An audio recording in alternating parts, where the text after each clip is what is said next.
I'm Julie Francavilla. And I'm Jay Trobeck. A look at your family's nutrition. And a look at what's coming ahead this week weather-wise. That's all Monday on Good Morning KELOLAND. End Time Ministries. It's a religious group that predicts the end of time is coming. Its members don't believe in medical science. In the last 15 years, 7 babies whose parents tried healing them through prayer have died. Tomorrow night at 6 on the Big News, photographer Bruce Gronseth and reporter Jessica Armstrong begin a 4-part investigative report awaiting the end. Tonight they give us a preview. In the past 2 years, close to 50 Sioux Falls families have headed south to live the end time way. They're moving to Florida to be close to the group's leader, Brother Charles Meade. On the outside, it appears to be a harmless group that lives by the Bible. But those who've been there say End Time Ministries is a cult.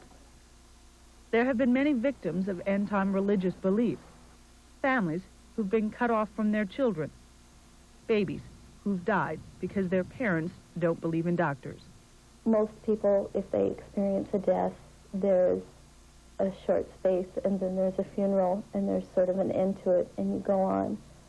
For me, when I went to the cemetery, it was as though she had died 2 days ago instead of 10 years.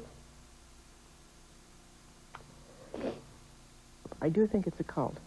I think that the way in which they follow Charles Meade concerns me.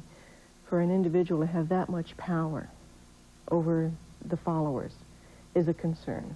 I can understand why their religious beliefs would create concern on the part of their neighbors. And I think anytime there's the element of the unknown, we tend to be suspicious and distrustful and fearful. And I can't imagine that the same people that I have met can allow their children to die if faced with that situation rather than go to a doctor. I don't think I could tolerate having a neighbor that would have a death with a child simply because they didn't go to the doctor. I couldn't tolerate that, no.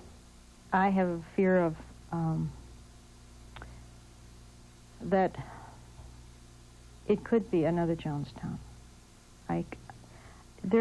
Meade is so paranoid that I have no idea what this irrational mind can do and will do. And what, he's already taken all the minds of these people. He's controlling them. You can't make me believe otherwise, because how would 150 people move to Florida without being controlled by one person? Jessica Armstrong, KELOLAND News. Again, Jessica's series can be seen here on the Big News at 6 starting tomorrow night. And for tonight, that's all of our time. Thank you for watching. 30 is next. Good night.